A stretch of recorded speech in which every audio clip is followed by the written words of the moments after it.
తెలంగాణ ప్రభుత్వం తీసుకొచ్చిన భూభారతి చట్టం రైతులకు మరింత లబ్ధి చేకూర్చే విధంగా అమల్లోకి వచ్చింది. ప్రజల మౌలిక అవసరాలలో ఒకటైన భూ సంబంధిత సమస్యలు ఇప్పటి వరకు ఎన్నో చికాకులకు కారణమయ్యాయి. ధరణి వ్యవస్థలో తలెత్తిన సమస్యలను పరిష్కరించేందుకు, రైతులకు దగ్గరగానే సేవలు అందించేందుకు తెలంగాణ కాంగ్రెస్ సర్కార్ భూభారతి చట్టాన్ని రూపొందించింది. ఇందులో భాగంగా జూన్ 13 నుంచి జూన్ 20 వరకు గ్రామాలకే రెవెన్యూ అధికారులు వెళ్లి భూ సంబంధిత సమస్యలపై దరఖాస్తులు స్వీకరిస్తారు. రైతులు ఇక తమ సమస్యల పరిష్కారానికి రెవెన్యూ కార్యాలయాల చుట్టూ తిరగాల్సిన అవసరం లేదు.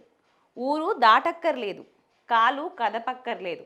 రెవెన్యూ అధికారులే మీ గడప వద్దకు వస్తారు అనే నినాదంతో ప్రభుత్వం చేపట్టిన ఈ వినూత్న కార్యక్రమం గ్రామస్తులలో విశ్వాసం కలిగిస్తుంది. సర్వేయర్లు, రెవెన్యూ ఇన్స్పెక్టర్లు, అధికారులు గ్రామాలలో క్యాంపులు ఏర్పాట్లు చేసి రైతుల నుండి వారి భూ సమస్యలకు సంబంధించిన వివరాలను సేకరిస్తారు.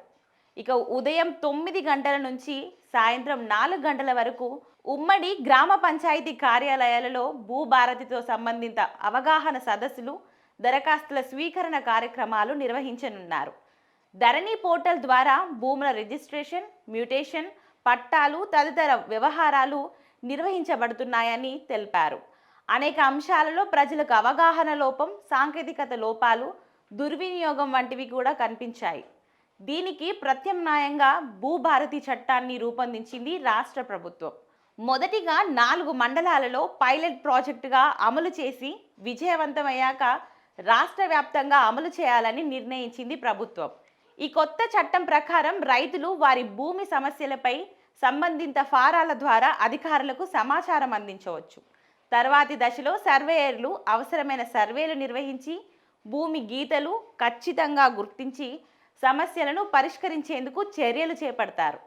రాష్ట్రంలోని అన్ని మండలాల్లోని సర్వేయర్లకు ఇప్పటికే ప్రత్యేకంగా శిక్షణ ఇచ్చారు.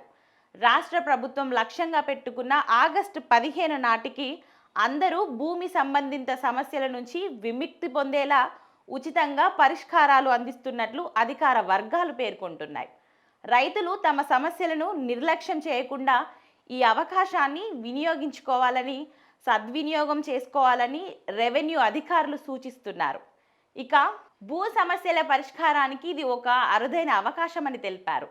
ప్రతి కుటుంబానికి భూ హక్కులకు కల్పించడమే లక్ష్యంగా ఈ కార్యక్రమం కొనసాగుతుంది. భూభారతితో భూ వివాదాలు తీరే మార్గం సులభమవుతుంది అని రెవెన్యూ శాఖ మంత్రి పొంగులేటి శ్రీనివాసరెడ్డి పేర్కొన్నారు. ఇక గ్రామాలలో జరుగుతున్న అవగాహన సదస్సుల్లో పాల్గొనడం ద్వారా రైతులు తాము ఎదుర్కొంటున్న సమస్యలను నేరుగా అధికారుల దృష్టికి తీసుకెళ్లొచ్చు. ఈ కార్యక్రమం గ్రామీణ స్థాయిలో భూ పరిపాలనలో పారదర్శకతను తీసుకురాగలదని, ప్రభుత్వానికి మరియు ప్రజలకు మధ్య నమ్మకాన్ని పెంచగలదని విశ్లేషకులు భావిస్తున్నారు. ఇక భూభారతి కార్యక్రమం ద్వారా గ్రామ స్థాయిలో భూ సమస్యలు తక్కువ సమయంలోనే పరిష్కారం పొందే అవకాశం ఉంది. ఇది భవిష్యత్ వ్యవసాయ అభివృద్ధికి పునాది వేసే కీలకమైన అడుగుగా నిలుస్తుంది.